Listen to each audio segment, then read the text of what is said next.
Assalamualaikum warahmatullahi wabarakatuh. Alhamdulillahi rabbil alamin wassalatu wassalamu ala asyrafil anbiya'i wal mursalin wa ala alihi wa sahbihi ajma'in.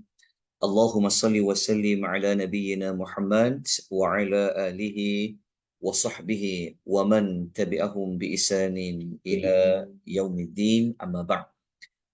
Tuan-tuan dan puan rahimani wa rahimakumullah. Syukur kadar Allah, pagi ni kita dapat menyambung kembali ulang kaji kita, yang mana kita akan membincangkan tentang surah Ali Imran, surah yang ketiga susunan di dalam Al-Quranul Karim. Kita akan bincang tentang justifikasi surah itu dinamakan Ali Imran, kemudian macam mana boleh dapat surah itu tentang Ali Imran. Kemudian kita akan bincangkan tujuan surah Ali Imran. Dalam masa yang sama, kita akan menghubung kaitkan di antara tujuan surah Ali Imran dengan nama surah Ali Imran. Kerana nama surah dengan tujuan surah dia berkait secara rapat. Jadi apa yang ada pada nama surah Ali Imran itu, ia memberikan gambaran kepada apa tujuan surah Ali Imran itu. Jadi ia ada perkaitan. InsyaAllah kita akan ceritakan. Kemudian yang ketiga, kita akan bincangkan tentang tema mahwar bagi surah Ali Imran. Itulah tiga perkara yang kita akan lalui setiap kali sesi ulang kaji kita 114 surah bagi persediaan kita menghadapi bulan Ramadan. Baik, kita terus kepada surah Al-Imran. Okey, saya akan berikan nota ni setelah selesai daripada pengisian ini. Jadi kita lihat apakah itu Ali Imran. Okey, Ali maksudnya adalah keluarga. Ali keluarga, Imran adalah seorang lelaki yang soleh yang namanya adalah Imran. Tuan-tuan, kita sedia maklum nama surah banyak guna nama Nabi. Tapi Imran ni dia bukan seorang Nabi. Dia bukan seorang Rasul. Tapi kenapa Allah memilih nama beliau, bahkan memasukkan beliau bersama keluarganya untuk dijadikan sebagai nama surah? Berdasarkan pada nama surah ini memberikan kita gambaran awal ada sesuatu yang istimewa kepada keluarga Imran ni, sehingga kan Allah meletakkan namanya di dalam sebagai nama surah. Jadi apakah sebab surah itu diberikan nama Imran? Tadi kita dah ulas sedikit. Kerana surah ini merupakan satu-satunya surah yang menceritakan secara terperinci keluarga Imran dan juga kelebihan yang ada pada keluarga Imran. Sebenarnya ada kelebihan keluarga Imran itu menyebabkan mereka ini menjadi keluarga yang disebut-sebut dalam surah ini. Okey, jadi kita dapat gambar awal, maknanya bukan orang biasa ni keluarga Imran ni. Jadi diletakkan sebagai nama surah itu justifikasi kepada nama surah. Tapi kita nak gali lagi, apa kelebihan mereka ni? Apa keutamaan mereka, istimewanya mereka ini? Okay, nanti insya-Allah waktu kita mencari ayat tentang penyebutan Ali Imran, nanti kita akan dapat jawapan dia. Tapi sebelum itu, kita nak menerangkan lagi. Okay, kenapa dipilih surah itu dengan nama keluarga Imran? Kerana terdapat banyak ayat yang menyebutkan tentang perihal keluarga Imran. Kita dah sebut justifikasi surah tadi itu, iaitu bermula ayat nombor 33 sehinggalah ayat nombor 63. Panjang cerita tentang keluarga Imran ini.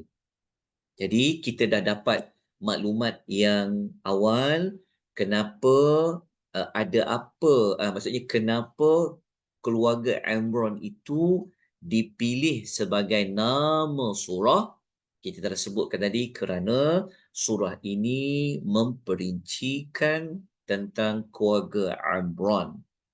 Okey, walaupun dalam surah lain ada juga sebut tentang keluarga Imran ni, tetapi penyebutan istilah Ali Imran tu tidak disebutkan pada surah-surah yang lain. Okey. Panjang ayatnya telah kita sebutkan. Okey, jadi kita nak terus pergi kepada mencari maklumat.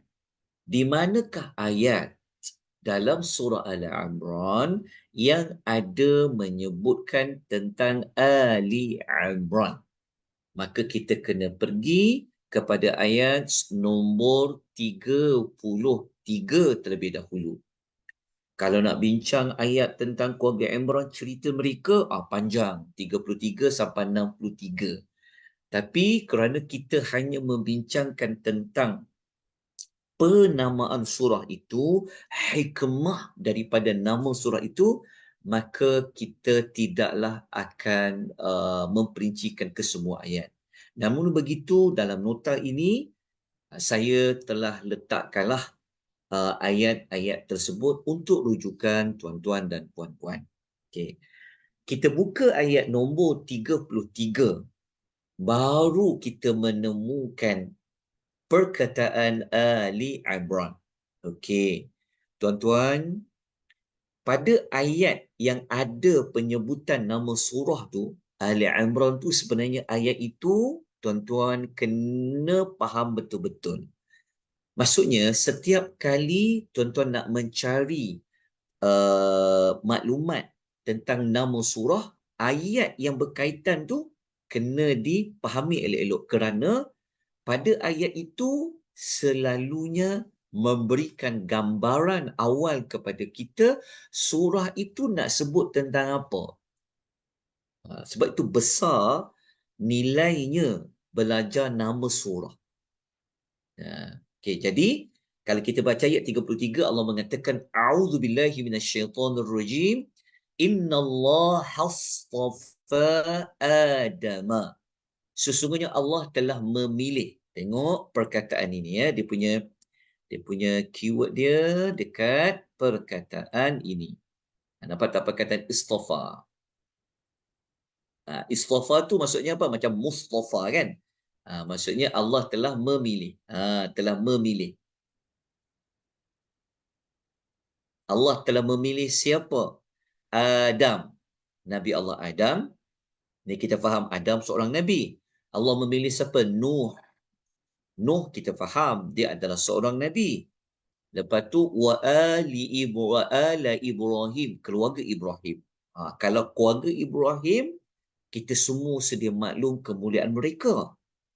Sebab mereka ini anak beranak mereka, cucu mereka, semua Nabi. Nabi Ibrahim, Nabi Ibrahim tu adalah seorang Rasul. Anak dia Ismail Rasul. Anaknya Ishak juga seorang Rasul. Nabi Yaqub Rasul. Nabi Yusuf, keluarga Ibrahim. Memanglah mereka menjadi pilihan Allah. Yang menariknya, Allah memuatkan wa ala Imrana dekat sini. Wa ala Imran, keluarga Imran.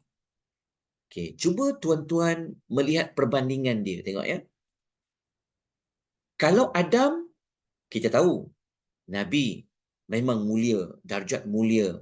Nuh, darjat mulia. Ibrahim, darjat mulia. Tapi keluarga Imran, Imran tu sendiri seorang manusia, bukan Nabi, bukan Rasul. Tapi dia termasuk dalam penyebutan istafa. Allah memilih dia. Allah memilih mereka untuk apa? Baca ayat berikutnya. Alal alamin. Melebihi seluruh umat pada zaman mereka. Okey. Jadi daripada ayat itu, kita dapatlah gambaran awal, keluarga Imran tu rupa-rupanya dipilih menjadi figura, dia dipilih menjadi nama surah kerana Allah nak bagi tahu mereka ini adalah manusia pilihan Allah. Di antara ramai-ramai manusia pada ketika itu, mereka adalah pilihan Allah. Maksudnya kalau mereka dipilih oleh Allah, mesti ada sesuatu yang menyebabkan mereka dipilih oleh Allah. Kan? Mesti keturunan yang baik-baik. Mesti mereka ini ada sesuatu amal yang menyebabkan Allah angkat darjat mereka seperti mana darjat nabi-nabi. Okey. Dekat sini kita kena cari dia. Tapi sekurang-kurangnya kita dapatlah macam nak menggali lagi tentang Ahli Imran tu. Okey, jadi dia punya keyword dia punya maksudnya dia punya isyarat dia kepada perkataan Allah Astafa. Allah memilih dia. Keluarga Imran. Okey, nanti kita akan dalami sikit lagi macam mana apa yang mereka dah buat sampai layak untuk menjadi manusia pilihan Allah dan dijadikan sebagai nama surah. Seolah-olah Tuhan ni, Allah Subhanahu Wa Taala nak bagi tahu pada kita, hampa tolong study, tolong analisis, tolong ambil maklum, tolong cari apa faktor-faktor yang ada pada keluarga Ali Imran. Sebab dia menjadi manusia pilihan Allah. Inilah sebenarnya Tuhan nak sampaikan kepada kita. Okey. Siapa itu keluarga Imran?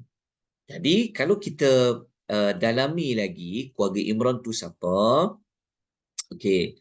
Keluarga Imran itu yang pertama adalah isteri dia, Imra'atu Imran, isteri Imran. Okey, isteri Imran. Okey. Siapa lagi keluarga Imran ni? Okey, keluarga Imran ini, isteri Imran tadi tu kita fahamlah Imra'atu Imran. Tapi kalau Allah sebut keluarga, maknanya anak beranak, suami, isteri mesti amalan mereka bagus. Kalau tidak, kalau ada yang tak bagus, Allah tak pilih sebagai keluarga. Okey. Jadi isteri Imran. Okey, tapi siapa isteri Imran ni? Apa amal dia ya? Sampai Allah nak mengangkat darjat keluarga Imran tu. Kemudian kita sedia maklum wujudnya seorang manusia yang mulia, Maryam. Oh, kalau Maryam, kita tahulah cerita Maryam ni. Tapi Maryam ni anak siapa? Anak kepada Imran, anak kepada isteri Imran. Dan keluarga Imran ni juga ada seorang lelaki namanya Harun. Ada seorang anak namanya Harun.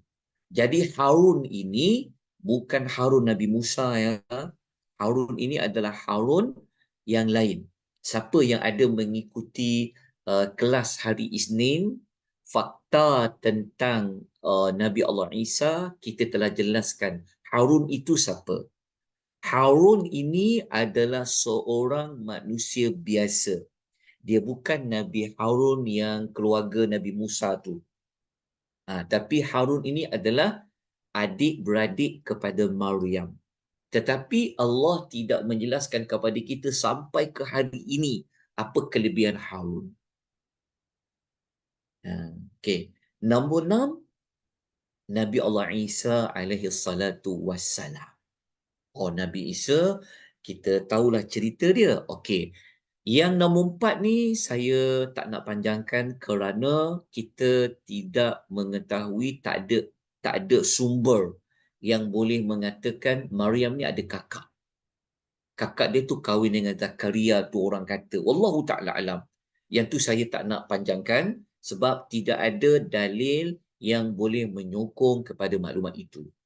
Israiliyat kita tak nak jadikan sebagai dalil untuk menyokong. Quran tak cerita, hadis tak cerita. Jadi kita diamkan, maksudnya kita tak sebutlah tentang Maryam ni ada kakak. Itu kita nak sebut. Okey, dalam ramai-ramai ni, contohnya kita tutuplah watak ni, yang ni kita tak dapat pasti, so kita kena sembunyikanlah watak ni. Okey, dalam ramai-ramai keluarga Imran tu, siapa Nabi? Seorang je Nabi. Betul tak? Nabi Isa. Kan? Jadi yang lain bukan Nabi. Isteri Imran tu sendiri bukan Nabi dan Rasul. Maryam pun of course kita tahu dia bukan Nabi lah sebab Nabi ni mesti seorang lelaki. Isteri Imran sudah pasti bukan Nabi. Harun pun kita pasti dia bukan Nabi. Tapi kenapa Allah nak pilih keluarga Imran tu? Mestinya maknanya ada sesuatu amal yang telah menyebabkan mereka menjadi pilihan Allah. Mesti ada sesuatu. Jadi sesuatu itulah yang tujuan surah Ali Imran tu. Okey, jadi kita lihat dia punya. Okey, jap ya. Setakat ni tuan-tuan jelas ke? Boleh faham Suara saya dengar dengan baik tak? Jelas Ustaz? Jelas Jelas. Okey. Okey. Setakat ni boleh faham tak? Maksudnya nampak tak Faham. Nampak Ustaz. perbincangan kita nak ke mana ni? Kita nak cari apa? Moga-moga boleh faham. Okey. Kemudian yang ni saya tinggalkanlah. Okey. Yang ni saya tinggalkan. Okey. Saya takkan sebut ayat berayat panjang tuan-tuan dan puan, tapi saya ada letakkan tentang cerita-cerita cerita isteri Imran, ada ayatnya. Cerita tentang Maryam, ada ayatnya. Cerita tentang Nabi Isa pun ada ayatnya. Boleh tengoklah. Okey. Uh, Cuma kita nak kaji terlebih dahulu tentang tentang kita nak cari maklumat apa amalan yang mereka ini telah buat menyebabkan mereka menjadi pilihan Allah. Okey. Jawapan dia, kita kena carilah ayat-ayat yang menyebut tentang perihal mereka. Jadi, kalau Imran kita tak jumpa, Allah tak sebut pun Imran ni dia buat apa. Dalam Quran pun Allah tak sebut uh, bapa Maryam ni apa amal dia buat, apa keistimewaan amalan dia. Tidak ada. Tetapi Allah menyebut nama Imran tu, sudah pasti dia adalah orang yang salih. Beriman, orang yang salih. Hasil kesalihan dia tu dibawa juga kepada ahli, isteri dia, anak-anak dia, termasuk cucu dia, Nabi Allah Isa. Okey. Cuma kita boleh buat kajian dekat isteri Imran. Apa isteri Imran ni dah buat sehingga dia menjadi manusia pilihan Allah? Okey. Jadi kita kena carilah pasal isteri Imran tu.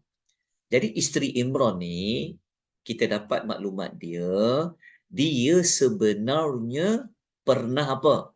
Pernah bernazar. Nampak tak perkataan? إِذْ قَالَتِ امْرَأَةُ عِمْرَانَ رَبِّ إِنِّي نَذَرْتُ لَكَ مَا فِي بَطْنِي مُحَرَّرًا. Yang ni saya tak nak panjangkan perbincangan ayat sebab makan masa banyak. Sebab tu kita hanya fokus nak cari dia punya perincian nama. Selama ni duk sebut Ali Imran, Ali Imran, Ali Imran, Ali Imran. Okey. Jadi kita dapati isteri Imran ni rupa-rupanya adalah seorang yang menunaikan nazar. Dia bernazar. Ingat tak nazar tu apa? Nazar tu adalah janji seseorang kepada Allah. Jadi isteri Imran ni seorang yang menunaikan nazar dia, menunaikan janji dia. Okey. Tetapi kita kena dapatkan maklumat apa yang dia nazarkan. Yang dia nazar tu nazar sekadar nak puasa saja ke? Ataupun dia nazar apa ni? Apa ni nak janji nak buat dekat Allah Ta'ala ni? Rupa-rupanya dia nak nazarkan anak yang dia lahir sebagai muharrara, seorang yang bebas. Seorang yang bebas ni apa? Dia sanggup apa? Dia sanggup melepaskan kegembiraan dia, masa dia dengan anak yang dia akan kandung tu. Sebab muharrara ni maksudnya anak yang dilahir nanti kerja dia adalah memberi khidmat kepada agama. Dia tak dibebankan dengan urusan-urusan duniawi. Kalau macam kita kita gunakan anak tu untuk apa? Untuk kepentingan kita lah, betul tak kan? Kita nak bermain dengan dia, nak seronok dengan dia, nak berhibur dengan dia, betul kan? Betul. Lepas tu kita tanya kenapa nak anak? Yalah, kita nak isi hidup kita. Maknanya dia ada kepentingan untuk diri kita. Tetapi isteri Imran, maknya Maryam, dia sanggup lepaskan anak dia ni. Tugas anak dia bukan nak pergi, bukan untuk menyelesaikan kerja rumah, buat tolong nanti buat kerja rumah, kemas rumah ke apa, tak. Tetapi sebagai muharrara, adalah seorang yang bebas berkhidmat untuk agama Allah. Sanggup tak tuan-tuan kalau tuan-tuan dapat anak, tuan-tuan serahkan anak itu untuk dia buat kerja agama. Sanggup. Kita berpisah dengan anak pun dah sedih. Anak dua asrama pun dah sedih. Betul, teringat aja. Betul kan? Bagaimana dengan isteri Imran? Maknanya daripada isteri Imran ini memberikan kita satu jawapan kenapa mereka menjadi pilihan Allah. Rupa-rupanya permulaan ceritanya mereka ini mempunyai sifat sanggup berkorban, mengorbankan pemberian Allah Ta'ala itu pada anak untuk agama Allah. Sepatutnya kita jadi macam tu. Dia dapat anak, kita mesti cakap pada anak kita, mak nak kau jadi seorang anak yang akan tolong agama Allah, yang sebarkan Islam, berjuang untuk agama Tuhan. Itu sepatutnya yang kita buat untuk Allah. Menggunakan anak tu untuk agama. Tak macam kita kata, mak nak kau belajar betul-betul, kan? Kau belajar ilmu agama ke, kau buat, kau tolong. Tolong sebarkan agama Allah. Naikkan agama Allah. Ajak orang pada masuk Islam. Jadi, kita dapatlah gambar awal. Jelas dalam masyarakat ni. Jadi, ciri dia apa pertama? Mereka ini sanggup berkorban dengan apa yang Allah kurniakan kepada mereka untuk agama Allah. Iaitu permulaannya daripada isteri dia, maknya Maryam itu telah menazarkan anak. Dia tak tahu anak dia perempuan. Tapi, apa pun anak dia, sanggup berpisah untuk agama Allah Subhanahu wa ta'ala. Okey, jelas tak tuan-tuan rahimani wa rahimakumullah. Okey, dapat tak? Itu gambar awal dia. Itulah amalan pertama. Nanti saya akan tunjukkan tuan-tuan beberapa ayat lain yang pergi kepada ciri-ciri emaknya Maryam ni. Jadi watak emaknya Maryam ni dia ada pada watak berkorban demi untuk agama Allah dengan menggunakan anak yang dia akan lahirkan itu. Okey, jadi pengorbanan. Sanggup tak berkorban untuk agama Tuhan? Pengorbanan itulah yang menjadi sebab kepada Allah memilih keluarga Imran itu untuk diangkat dia. Disamakan pengangkatan itu sebaris dengan Nabi Adam, Nabi Nuh, Nabi keluarga Ibrahim. Seronok tak kalau kita, Allah angkat kemuliaan kita, duduk bersama-sama sebutan dia bersama dengan keluarga Ibrahim. Allahu Akbar. Itu nikmat yang sangat besar bagi kita. Okey ya. Itu jawapan yang satulah. Itulah sebenarnya ciri pertama kenapa jadi manusia pilihan. Jadi saya ringkaskan, kita kena pergi kepada apa? Kepada tujuan surah. Waktu kita pendek. Okey, tujuan surah dia, tapi nanti saya akan ulang sikit. Okey, tujuan surah Ali Imran ni, okey, kalau ikut Dr. Ali Hassan dalam buku dia Ad-Dilalatul Asma', dia kata tujuan surah Ali Imran ni adalah Allah Ta'ala nak jelaskan kepada kita, macam kita pagi ni Allah jelaskan kepada kita manusia pilihan Allah. Nampak tak? Kita ambil pada ayat 33 tadi tu. Sebab tu saya katakan pada nama surah itu ada memberikan kita isyarat. Surah tu nak bawa kita ke mana? nak jelaskan objektif dia apa. Jadi objektif dia Tuhan nak jelaskan kepada manusia macam kita ni yang baca Quran ni, manusia yang telah dipilih oleh Allah. Kenapa manusia itu sampai dipilih oleh Allah? Kerana mereka ini manusia yang berpegang teguh dengan agama Allah. Berpegang teguh dengan agama Allah tu apa dia? Kalau kisah Mak Maryam tadi tu, dia berpegang teguh kepada janji dia, nazar dia tu. Kalau Maryam, kita tahu watak seorang yang berpegang teguh kepada apa yang mak dia telah nazarkan, dia tunaikan. Itu yang dia pergi menjauhkan diri daripada orang ramai itu. Okey. Maryam seorang yang berpegang teguh kepada agamanya, dia menjaga kehormatan dirinya. Okey. Lepas tu kisah Nabi Isa. Nabi Isa ni berpegang teguh kepada apa? Berpegang teguh kepada dia adalah hamba kepada Allah. Walaupun Allah memberikan kepada dia kekuasaan untuk menghidupkan orang mati, boleh menyembuhkan orang penyakit buta, orang yang sakit buta, sapu dengan tangannya boleh sembuh, walaupun dia ada ilmu perubatan lain. Maksudnya Nabi Isa ni, kalau zaman kita ni, kalau orang yang tak ada ilmu agama, orang dah angkat dia jadi boleh jadi Tuhan dah, seperti mana yang dilakukan oleh orang Nasrani. Tapi Nabi Isa tak pernah pun ajak orang kata, angkat aku jadi Tuhan, angkat aku jadi Tuhan. Tak ada. Jadi kita kena bacalah ayat dalam surah Ali Imran tu, yang mukjizat Nabi Isa tu, saya dah letak dekat situ. Okey, dia tengok ayat dia kan. Kita tengok dekat ayat yang contohnya ayat nombor 49. Tengok contohnya ayat nombor 49 kan.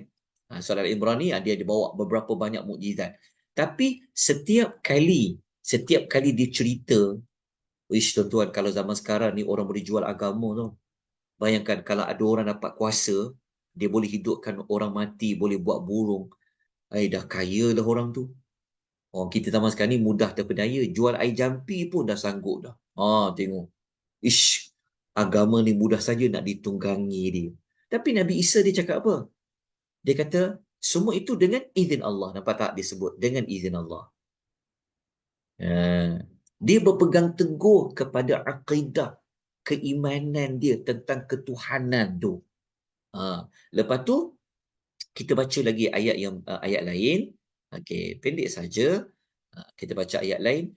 Ketika dia kata, aku boleh sembuhkan orang buta, orang penyakit sopak. Ini kalau zat. Tapi disebutlah hujungnya dengan izin Allah, dia kata. Sampaikan Nabi Isa ni dia boleh bagi tahu kepada kita dalam peti ais tu ada apa. Kalau zaman dulu tu dia tahu kau makan apa kau simpan dekat rumah. Dia boleh tahu. Lepas tu pula dekat hujung tu kita lihat apa keteguhan dia tu kepada Allah tu. Dekat hujung tu dia disebutlah. Dekat hujung tu dekat ayat 51. Dia kata, innallaha rabbi, sesungguhnya Rabbku adalah sesungguhnya Allah itulah Rabb aku, dia kata. Rabb kamu semua, fa'buduhu, beribadah kepadanya. Tengok, rupa-rupanya Nabi Isa ni seorang yang berpegang teguh kepada nilai-nilai kehambaan.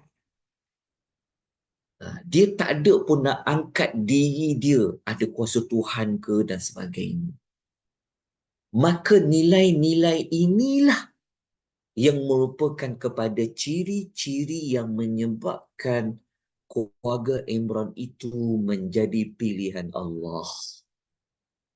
Jadi nak dapat pilihan Allah Ta'ala tu, kenalah buat sesuatu. Jadi sesuatu tu apa?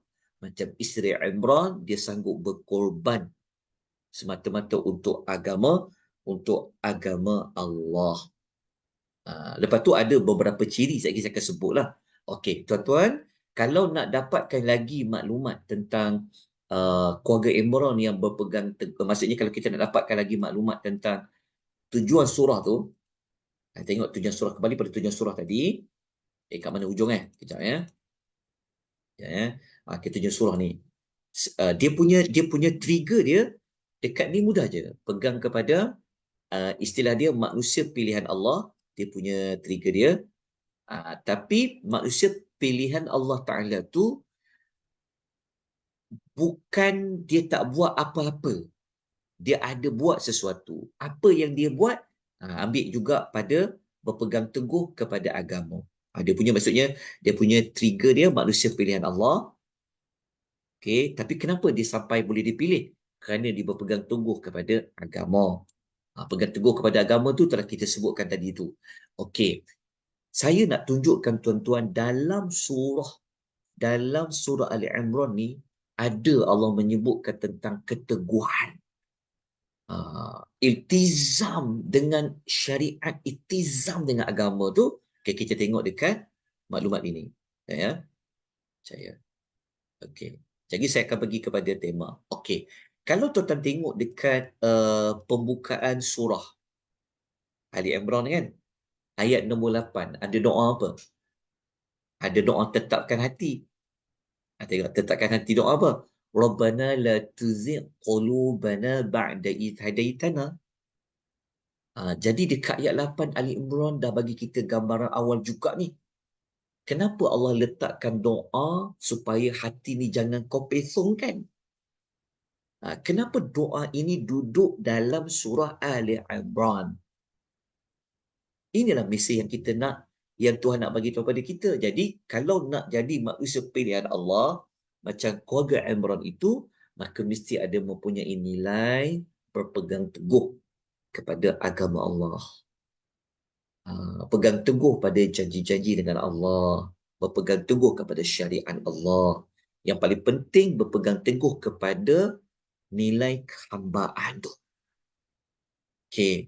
Kemudian, kalau kita tengok dekat penutup surah Al-Imran, ayat terakhir 200, ada perintah supaya berkukuh di atas agama. Contoh, ayat dia apa? Ya ayyuhalladzina amanu sabiru wa sabiru wa rabitu. Nampak? Wahai orang beriman, bersabarlah kamu, kuatkanlah sabar kamu. Nampak tak? Lalu kemudian bersedialah. Kenapa Allah sampai kata nak suruh kuatkan kesabaran kamu? Itu menunjukkan kepada keiltizaman, kepada kuatnya berpegang kepada agama. Siapa figura-figura model yang elok kita contohi? Keluarga Imran. Tu nama surah Keluarga Imran. Kena galilah lagi. Apa keteguhan agama mereka? Kita dah sebut dah tadi sikit. Okay. Kemudian cuba tengok maklumat lain daripada kitab lain tentang surah ini. Kalau saya rujuk dalam kitab Ma'alimus Suwar, mengatakan surah Ali Imran ni nak menegaskan, nak membuat penegasan bahawa Islam adalah agama yang benar. Okey, nak menegaskan Islam itu adalah agama yang benar. Okey, dalam keluarga Imran, dia membawa watak agama apa? Maka keluarga Ali Imran sudah pasti membawa watak agama mereka adalah orang Islam. Okey, orang Islam. So, apa berkaitan dengan nama surah itu? Okey, maksud dia adalah siapa yang berpegang teguh kepada agama Islam, okey, seperti mana yang ada pada keluarga Ali Imran, maka mereka itu akan menjadi pilihan Allah. Dalam masa yang sama, surah Ali Imran ni nak menolak dakwaan batil ahlul, tertinggal pula huruf B, ahlul kitab.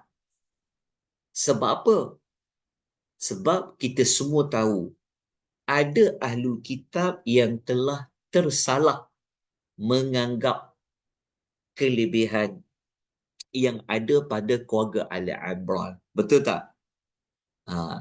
Mereka menganggap Maryam itu salah satu Tuhan. Mereka telah menganggap Nabi Isa itu sebagai anak Tuhan ataupun salah satu daripada Tuhan. Tetapi kalau kita baca ayat-ayat tadi itu, memanglah keluarga Imran ni manusia pilihan Allah, tetapi mereka dipilih bukan kerana mereka mensyirikkan Allah ke. Mereka tak pernah nak mengangkat darjat mereka ini mulia, mereka baik disebabkan mereka. Tak. Kita dah sebut dah tadi. Semuanya atas pemberian dari Allah. Jadi secara tak langsung tujuan surah Ali Imran ni, apabila ada perkataan pilihan Allah. Okey, tuan-tuan. Kenapa perlu sebut pilihan Allah? Menunjukkan bahawa kalau bukan kerana Allah, mereka tak terpilih. Menunjukkan bahawa mereka ni jadi mulia, mereka hebat, mereka diangkat darjatnya adalah kerana Allah yang memilihnya. Betul tak? Jadi sepatutnya agama-agama lain macam agama Nasrani, sepatutnya dia tidak boleh melebihkan. Dia jangan lupa perkataan Allah yang memilih tu. Dia ingat macam mereka ni Tuhan, sebab tu mereka menjadi hebat. Tak. Ayat 33 tadi menyebutkan Allah yang memilih mereka. So kalau Allah tak pilih, tak adalah kemuliaan itu. Okey. Dalam masa yang sama, dia bawalah kepada kita, oh, agama Islam adalah agama yang benar, akidah yang benar. Itulah surah Al-Imran. Ini saya ambil pada rujukan kitab Ma'alimus Suwar. Sebenarnya dia ada berkaitan dengan yang tujuan tadi tu. Dia kurang sama saja. Okey? Nampak tak? Okey. Lepas tu tema surah Ali Imran ni dalam kitab Awwalul Marrah At-Tadabbur Al-Quran, Awwalul Marrah At-Tadabbur Al-Quran, berpegang teguh as-sabat ala dinillah, berpegang teguh di atas agama Allah. Jadi kita dapat keyword dia apa? Pilih manusia pilihan Allah.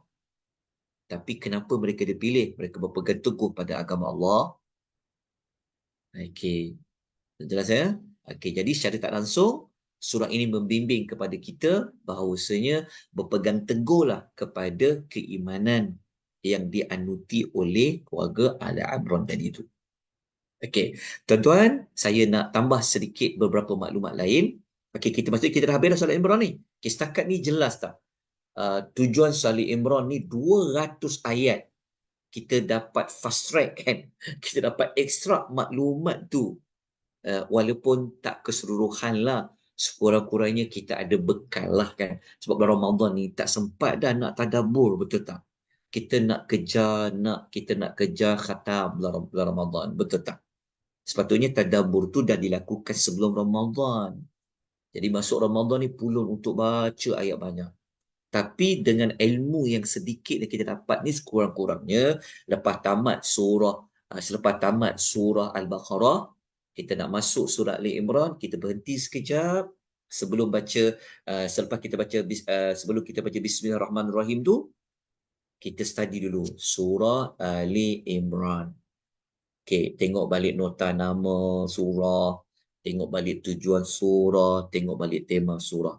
Okey, dah jelas, dah ingat balik kembali, barulah kita mulakan pembacaan kita. Bismillahirrahmanirrahim. Alif Lam Mim. Allahu la. Sekian, bawa kita sampai ayat ke-200. Kan? Jadi kalau tak nak lupa, ulang balik nama, tema dan tujuan surah. Baru masuk kepada surah An-Nisa. Okey, itulah sebab itulah antara objektif utama kenapa kita nak buat sesi ulang kaji. Kita ni memang perlu banyak buat repetition. Kan? Dia ajar 2 tahun lepas, dah tak ingat dah. Jadi kita buat repetition. Okey. Lepas tu tuan-tuan dan puan, saya nak sebutkan beberapa ayat untuk menyokong kepada ciri-ciri yang menyebabkan keluarga Imran ni diangkat oleh Allah. Bukan keluarga Imran saja. Maksudnya ciri-ciri yang ada pada keluarga Imran tu ada pada ayat-ayat yang lain. Okey, tuan-tuan pegang ya kepada maklumat pertama tadi tu, iaitu mereka sanggup berkorban daripada apa yang Allah beri untuk agama Allah. Okey. Tuan-tuan salin tuan-tuan salin. Ni tuan-tuan salin. Okey. Tuan-tuan ambil ayat ni. Tuan-tuan ambil ayat nombor 92 surah Ali Imran. Tuan-tuan tengok maklumat tu tentang apa tau? Maklumat tu tentang Allah Ta'ala kata, lan tanalul birra hatta tunfiqu mimma tuhibbun. Maksudnya apa? Tuan kata apa? Ayat 92 surah Al-Imran dia cerita tentang menginfak harta, tapi bukan infak harta yang macam kita suka, kadang-kadang kita ni suka memberi barang yang dah lusuh. Pre-love kita kata. Kalau tak dipakai tak apa dah lah. Kan? Ada tak orang sanggup memberi baju yang dia suka pakai? Ada tak orang dia sanggup beri barang ke orang barang yang mahal, barang yang dia suka? Kadang-kadang kita ni suka beri barang yang tak nak pakai dah, yang dah lusuh dah. Macam tu. Tapi ayat 92 Tuhan kata apa? Kita tak akan dapat tahap kebajikan 100%. Maksudnya kita kalau nak dapat pangkat, telah buat kebaikan yang paling maksimum, paling maksimum dapat kebaikan itu, mestilah menginfakkan apa yang kita suka. Tunfiqun mimma tuhibbun. Menginfakkan apa yang kita paling suka. Ayat ini memberikan isyarat kepada berkorban. Berkorban untuk Allah. Sanggup kita bagi baju yang kita sayang ni, yang mahal ni, itu yang kita bagi kepada orang. Ataupun kita kita kita dah tak ada, kita perlukan benda tu, tapi kita sanggup bagi pada orang. Contohnya, saya perlu makan, tapi ada orang minta, cik, saya nak duit sikit nak beli makan. Kita pun hanya ada duit tu je. Kita ada duit tu lah kita nak makan. Tapi kita sanggup korban. Bagi apa yang kita suka tu pada orang. Kita akan dapat paling maksimum dia punya tahap kebaikan. Level ithar betul lah tu. Ithar tu. Jadi, memberikan apa yang kita paling suka, itulah mempunyai nilai-nilai pengorbanan, seperti mana emaknya Maryam. Sanggup dia memberikan anaknya untuk berkhidmat kepada agama. Okey, jelas kat situ. Saya bagi satu contoh. Okey. Yang kedua, tuan-tuan dan puan, dia ada beberapa ciri lain lah. Dia ada beberapa ciri-ciri yang lain, dan yang paling utama sekali, ciri pilihan Allah tu mestilah tentang mentauhidkan Allah tu lah. Mentauhidkan Allah tu dia menjadi ciri yang paling utama sekali. Maka nak ambil ayat apa? Nak ambil ayat apa yang menyokong kepada mentauhidkan Allah Ta'ala tu? Ambillah kisah Nabi Isa tadi tu. Nabi Isa ni, kalaulah Allah, kalau zaman sekarang ni, macam saya kata tadi lah, boleh ramai follower ni, kan? Ada kuasa-kuasa macam tu kan. Tapi berbeza dengan Nabi Allah Isa alaihi salatu wassalam. Okey, tuan-tuan dan puan, rahimani wa rahimakumullah. Jelas tak? Itulah secara ringkas. Sebab waktu kita pendek, saya tak boleh nak cerita panjang. Jadi, faham tentang tujuan surah Ali Imran. Okey, sebelum kita tamat, izinkan saya sikit je untuk kita mengkaitkan dengan tujuan surah yang kita belajar semalam. Kemarin. Surah apa? Surah Al-Baqarah. Okey, boleh sebut tak surah Al-Baqarah tu pasal apa? Cepat tuan-tuan sebelum kita nak buat perkaitan dia. Okey, tak apalah, saya jawablah. Okey. Surah Al-Baqarah kita belajar tempoh hari kemarin. Dia punya tujuan dia apa? Tujuan dia apa? Ingat tak? Kita belajar kan? Okey. Ingat tak nama hikmah surah Al-Baqarah tu kan? Okey. Jadi, kita nak gabungkan dua nama ni. Kita nak gabungkan kedua-dua nama surah ni. Kalau surah Al-Baqarah memberikan kita teladan, tunduk, patuh, iltizam dengan perintah dan syariat Allah. Betul tak? Okey, jangan jadi macam manusia yang diperintah menyembelih lembu tu. Apa kaitan dengan surah Al-Imran? Kaitan dia adalah, nampak tak dia punya perkaitan? Kalau kita tunduk, kalau kita patuh kepada perintah Allah, syariat Allah, maka kita dapatlah kesan dia apa? Menjadi manusia pilihan Allah. Kesan dari apa? Dari tunduk patuh kepada Allah. Nampak tak? Maknanya secara tak langsung, surah Ali Imran ni dia lawan dengan nama surah Al-Baqarah. Lawan macam mana? Lawan dia adalah kalau kisah Al-Baqarah tu manusia yang degil, tak nak tunduk, tak nak patuh kan? Surah Ali Imran lawan dia. Nama keluarga Imran tu bukan keluarga, bukan manusia yang ada perangai macam Bani Israel. Boleh faham tak? Boleh nampak tak? Dia punya perkaitan dia. Okey, cukuplah.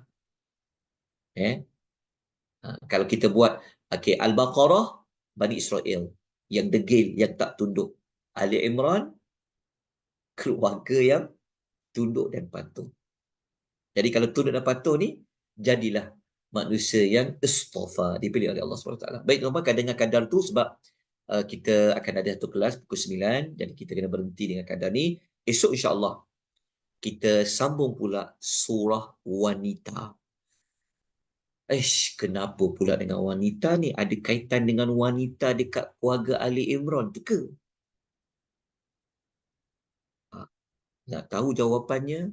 Esok insyaAllah kita bincang pukul 8 pagi. Minta maaf atas kelemahan kekurangan. Saya akan bagi nota ni selepas ini insyaAllah. Baik, saya jemput untuk ikuti kelas Tadabbur Suratul Fatihi yang akan dibimbing oleh Al-Fadhil Ustaz Uzil insyaAllah. So tetap boleh ikuti. Itu saja. Kalau ada soalan, kita tanya besok lah. Besok kita ada waktu panjang sikit. So, boleh bertanya soalan esok insyaAllah. Jadi, saya berhenti dengan kadar ini. Kita bertemu lagi. Qul qawli hadza wa astaghfirullahalazim. Kita tutup dengan tasbih kafarah.